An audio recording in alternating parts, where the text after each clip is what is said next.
in every segment of society. Ang society na, saan ba kayo mga kapatid? Saan ba kayo dinala ng Panginoon? Kung saan kayo? Sa workplace nyo, doon sa kaisya nyo, sa Ducata man yan, o sa papagawa man, pabrika man yan. God sent you there to preach the gospel. If you are a student, then you will be used by God as a student. Amen? We have something to do. Jesus had begun a ministry. So, be it, tayo din po manakakilala sa Panginoon. Kung ikaw'y bago pa na nakakilala sa Panginoon, start and begin your ministry to tell what Jesus had done in your life. Amen? Whatever Paul accomplished for the kingdom, it was Jesus doing and teaching because he started this ministry.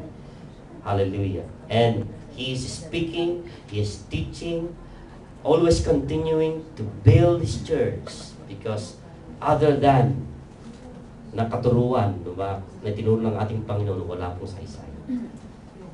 Hallelujah. Praise God. Pangalawa, the instrument of Jesus' ministry. We turn now to dito sa verse 2 and verse 3. What does Jesus give to people so that they became his fellow workers and fellow speakers in building his kingdom? What do people need in order to be the instrument of Jesus' ministry? Ano po ang kailangan nila? Dito tayo magpupukas sa verse 2 and 3. There are three things mentioned po dito sa verse 2 and 3. Actually, 4 po yan. Kasali po ang verse 4. But sa verse 4 and 5, ibang usapan yon. I will continue po yung verses 4 and 5 when I shall return. Next month, siguro. Meron pa akong schedule dito. Praise God. Kung loob ng Panginoon, nakalata ako na pa ipa pa rito, itutuloy ko itong series na ito. Dito sa verse 2 and 3, may tatlong bagay. In order to be an instrument of the living Jesus Christ in His kingdom, we have something to receive. We have something to do. What did Jesus give to the apostles? Ay ganun din sana din tayo mga kapatid. That we could be an instrument in God's kingdom, in Jesus' kingdom, is a commission or command through the Holy Spirit. You cannot go to be a minister unless you are commissioned. Alam niyo po yung mga kabinete ni Kan dito, diba? They cannot perform their ministry without commissioning. Kung hindi siya commission muna, dapat mayroon silang authorization. Ganon din po tayo nung nakilala natin ang ating Panginoon si Kristo, hindi man naman tayo basta-basta na, go! Umayo na kayo. No!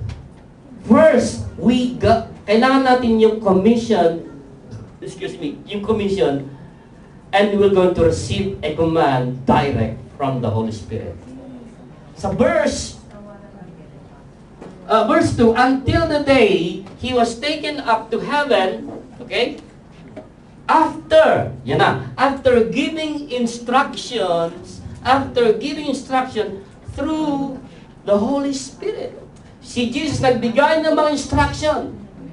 Okay, maaari po yung mga disciples, alam niyo kasi nung panahon ng ating Panginoon na sa nabubuhay, ang mga disciples na they are slow learner. Hirap sila na umunawa. Ano ba itong ginagawa namin? Susunod-sunuran sila sa ating Panginoon sa Kristo.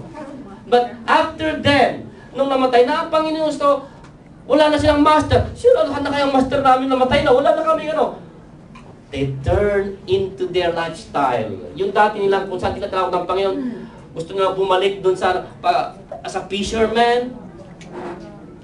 Dati nilang buhay. Di ba kung minsan alam niyo mga kapatid, kailangan natin po ng presence ng Panginoon. Kailangan natin ng commission ng Panginoon. At times kung minsan, nangihina tayo. At times kung minsan, parang, yung bang nangihina tayo, yung pagsisilbi natin sa Panginoon ay parang walang parang dry mo yung Christian faith. You need Kailangan po natin nga ng parang may magsasabi na, hey, you are commissioned. Hey, this is the command of the Lord. So today po mga kapatid, sa hapon na ito, God, Jesus,